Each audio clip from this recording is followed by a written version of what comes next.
Şarkışlaya düşürmesin oy oy.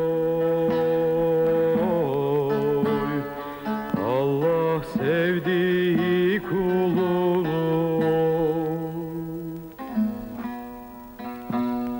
gemerekte çevirmişler, deniz gezmişin yolu bunu. Aylardır beklenen haber 16 Mart sabahı geldi. Deniz Gezmiş, Sivas'ın Şarkışla ilçesinde yakalanmıştı. Nicedir her yerde didik didik aranan bu genç adam, çekilen ilk görüntülerinde parkası içinde bitkin haldeydi. Ve o halde Kayseri valisinin karşısına çıkarıldı.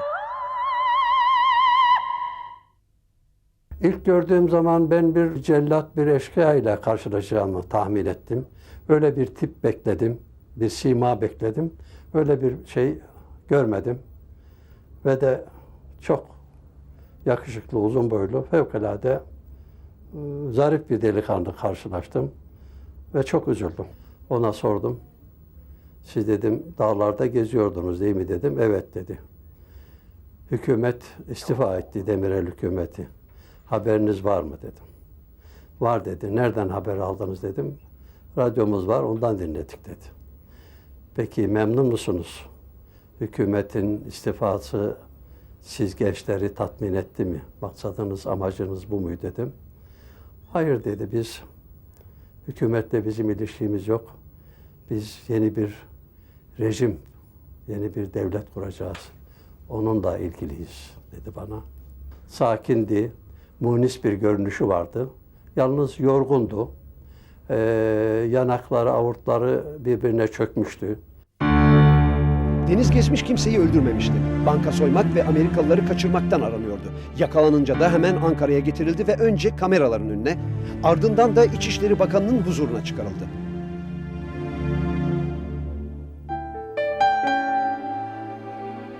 İçişleri Bakanı çok keyifliydi.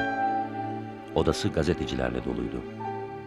Ben hep başımı dik tutmaya, canlı, dipdiri görünmeye çalışıyorum. Nasıl bitkinim oysa.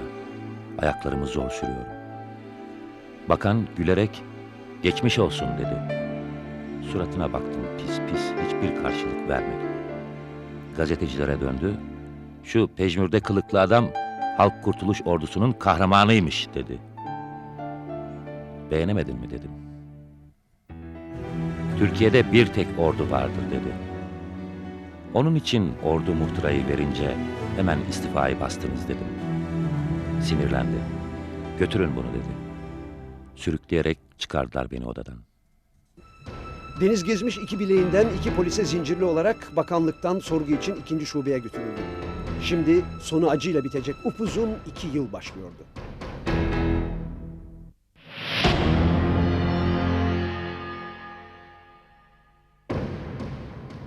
O sıcak Temmuz günü bütün gözler Deniz Gezmiş ve 22 arkadaşının davasındaydı. Olaylar 24 yaşındaki Gezmiş'i 12 Mart'ın gencecik lideri haline getirmişti. O yüzden daha ilk duruşma gergin bir havada başladı. Mahkeme başkanı ileride AP'den milletvekili olacak Ali Elverdi'ydi. Savcı ise daha sonra DYP milletvekili olacak Baki Tuğ. Mahkemenin ilk günü her türlü tedbir alınmıştı. Sanıklar Mamak'taki cezaevinde dış kapıdaki sıkı yönetim 1 numaralı askeri mahkemesine getirildiler. Herkes heyecanlıydı. Avukatlar heyecanlıydı, sanıklar heyecanlıydı, savcılar heyecanlıydı, hakimler heyecanlıydı. Daha duruşma salonuna girmeden önce sol eller havada, kahrolsun faşistler diye bu genç insanlar salona girdiler. Bir şeyi hatırlıyorum. Deniz'le Yusuf birbirine bağlıydı. Deniz o Yusuf'a bağlı olduğu kolumla ya işte yumruk atmak ya da o kolunu havaya kaldırıp slogan atmak falan gibi şeylere gelince bazen Yusuf'un ayağı yerden kesiliyordu böyle. Gençler bağımsız Türkiye diye bir slogan attılar. Bu slogan üzerine orada bulunan jandarma, asker hepsi çocuklara saldırdılar ve onları orada dövdüler. Dipçiyi vurdu bir tanesi Asteğmen. Çocukların birisinin başı yarıldı orada. İçeri girdiler, duruşma başladı. Duruşmada mahkemeye itimadınız var mı diye usulen soruluyor ya. Deniz kalktı. Kapısında dipçikle kafa yarılan bir mahkemenin adaletine nasıl itimat edelim dedi.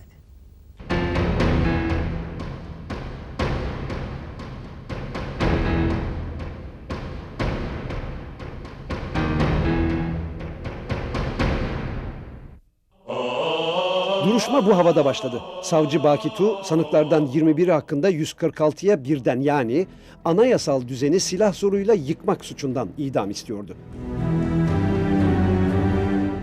Aslında Deniz Gezmiş ve arkadaşları kimseyi öldürmemişlerdi. Anayasal düzeni silah zoruyla yıkmak da hukuk açısından çok tartışılan bir konuydu. Buna rağmen idam istenmesinin gerçek nedeni başkaydı. O sabah Genelkurmay Başkanlığından sıkı yönetime gelen bu gizli yazı, bu tür eylemlerde 146. maddenin uygulanmasını söylüyordu. Bu görüş emir telakki edildi ve 3 aylık yargılama sonunda hakim Ali Elverdi kalemini kırdı. Deniz Gezmiş Yusuf Aslan, mahkememiz Türkiye Cumhuriyeti Anayasası'nın tamamını, bir kısmını tadil, tebdil veya ilgaya cebren teşebbüs suçunu işlediğinizi sabit gördü. Türk Ceza Kanunu 146. maddesi Taksim 146 Taksim 1 maddesi uyarınca ölüm cezasıyla tezcihinize karar verdi.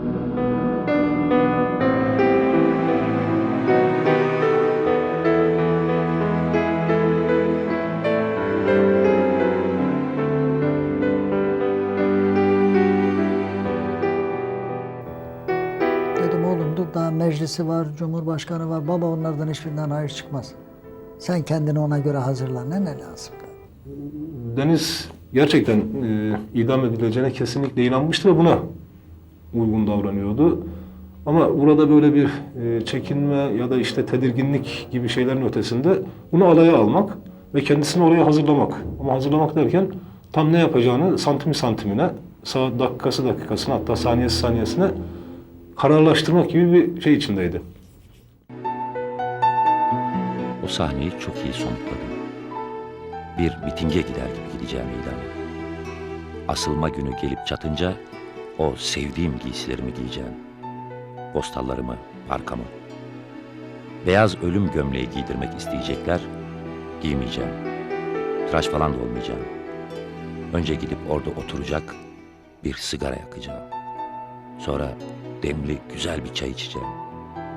Ha bak, Rodrigo'nun o ünlü gitar konçertosunu dinlemek isterim orada. Sanırım asılacak bir insanın son isteğini geri çevirmezler. Sonra urganı kendim geçireceğim boynuma. Ve dönüp orada asılmamı seyredenlere burada ölen yalnızca bedenimdir diyeceğim. Ama düşüncemi öldüremeyeceksiniz. Düşüncem yaşayacak.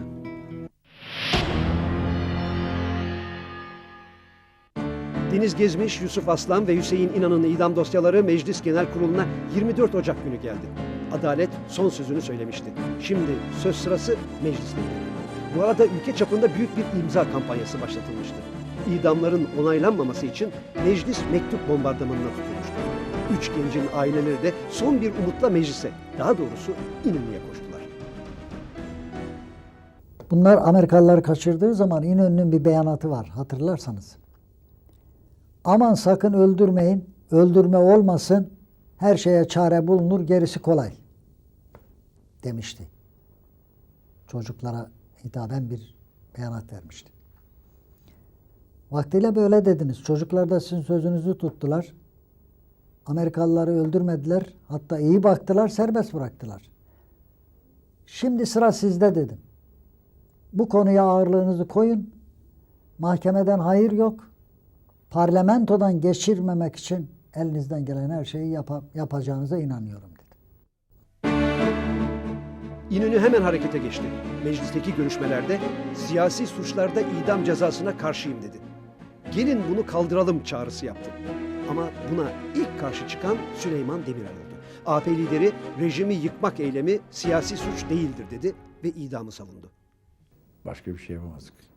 Onlar şimdi bakın o şeyi göçüren anarşi meselesinde ondan sonraki şeyin sıkı yönetimi yürütenler sıkı yönetimi yürütmezlerdi.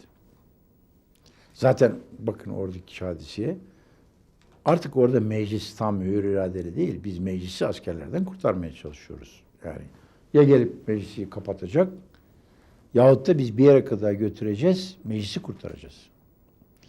Ve o tarihte yani Ankara Sıkı Yönetim Komutanı, İzmir Sıkı Yönetim Komutanı, İstanbul Sıkı Yönetim Komutanı hepsi birden şeyin üstüne geldiler. Bundan sonra bir şey yapamayız dediler. Ve bu baskılarla aynı zamanda erinin de ısrarıyla idam kararları meclisten geçirildi. Demirel, Bozbeyli ve Feyzioğlu evet oyu verdiler. İnönü oylama öncesi tahammülüm kalmadı diye salonu terk etti. Ecevit hayır dedi.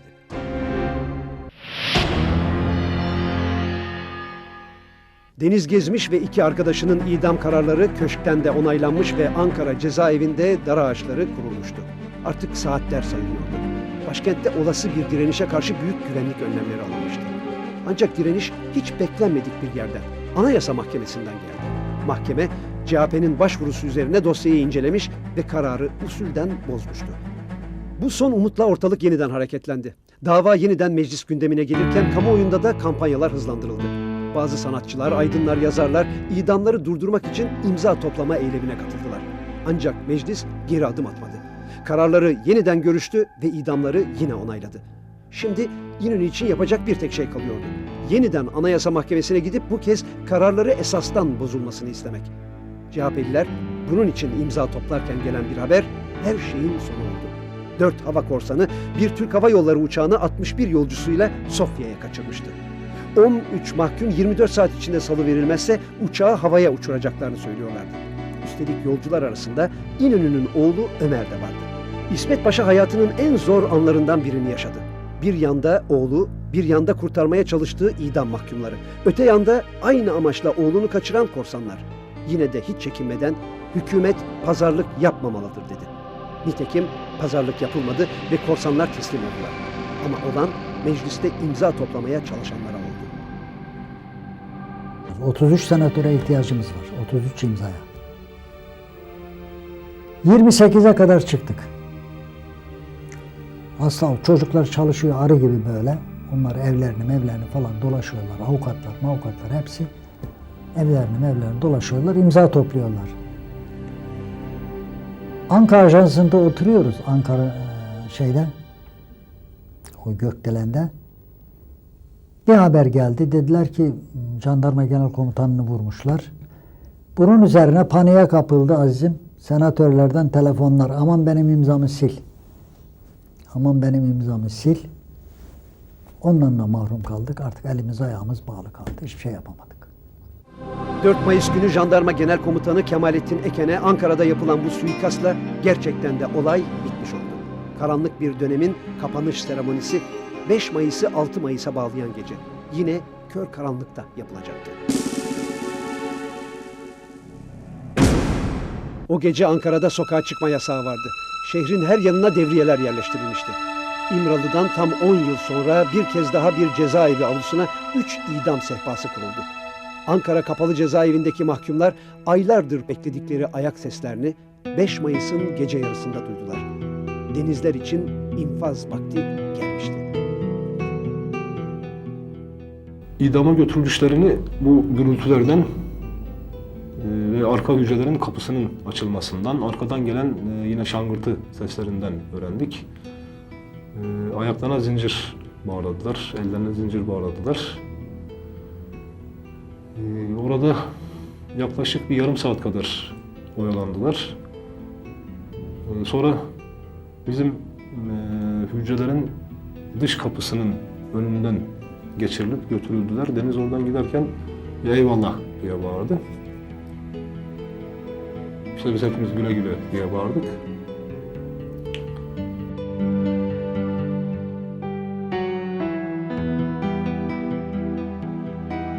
Deniz Gezmiş şu koltukta oturuyordu.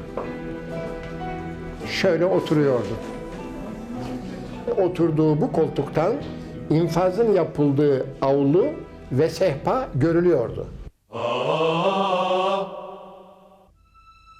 O odada 25 yaşındaki Deniz Gezmiş az sonra asılacağı dar ağacına bakarak son mektubunu yazdırdı. Bir gardiyan söylediklerini ağır ağır daktiloya tuşluyordu. Baba, mektup elinize geçmiş olduğu zaman aranızdan ayrılmış bulunuyorum.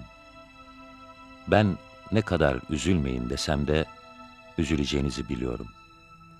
Fakat bu durumu metanetle karşılamanı istiyorum. İnsanlar doğar, büyür, yaşar, ölürler.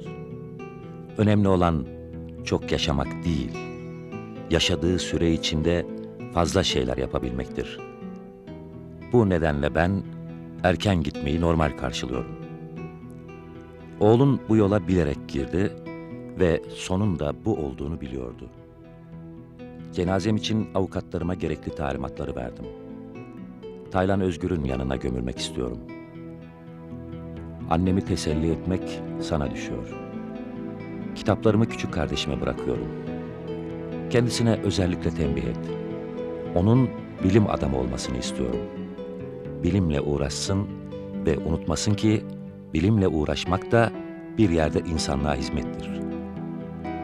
Son anda yaptıklarımdan en ufak bir pişmanlık duymadığımı belirtir. Seni, annemi, abimi ve kardeşimi devrimciliğimin olanca ateşiyle kucaklarım. Oğlun Deniz Gezmiş. Elleri arkasından bağlıydı. Sigara istedi. Ağzına bir sigara aldı ama elleri bağlı olduğu için orada bir görevli sigarasını götürüyor, getiriyor, nefes alıyor. Ve hatırımda kalan şu, o sigarayı içiyor. Sigara uçlu bir sigaraydı, yani filtreli bir sigaraydı. Şimdi dedi ki, abi dedi, biz dedi hep dedi birinci içiyorduk. Artık infazların yapılacağını öğrenince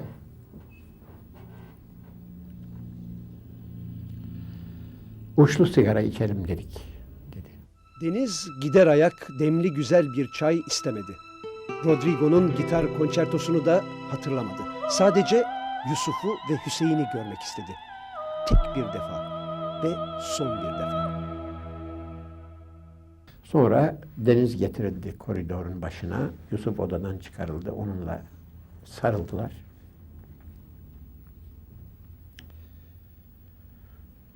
Öpüştüler. Görüştüler. Artık kalktık. Bir tarafında savcı, yanında ben, yanında Mükerrem Erdoğan. Biz böyle o odadan küçük avluya doğru, sehpaya doğru gidiyoruz. Giderken yolda durdu. Şekibe ablaya çok selam söyle.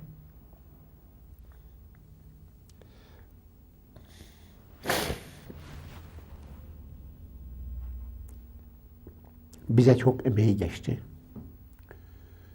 Teşekkür ederiz,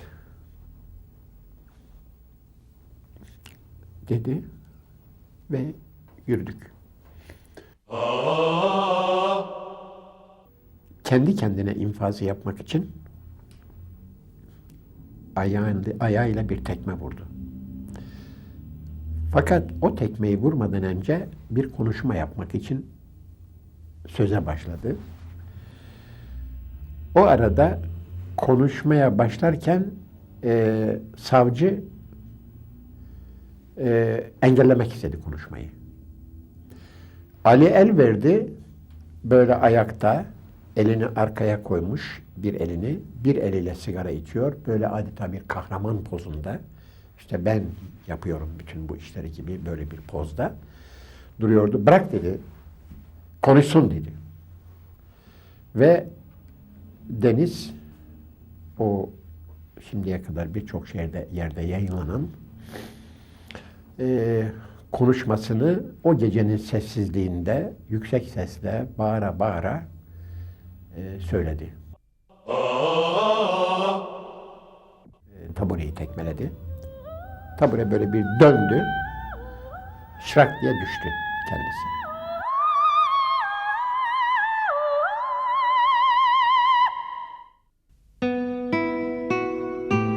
Bu infazı Yusuf'a da izlettiler. Sonra Yusuf sehpaya geldi, Hüseyin izledi.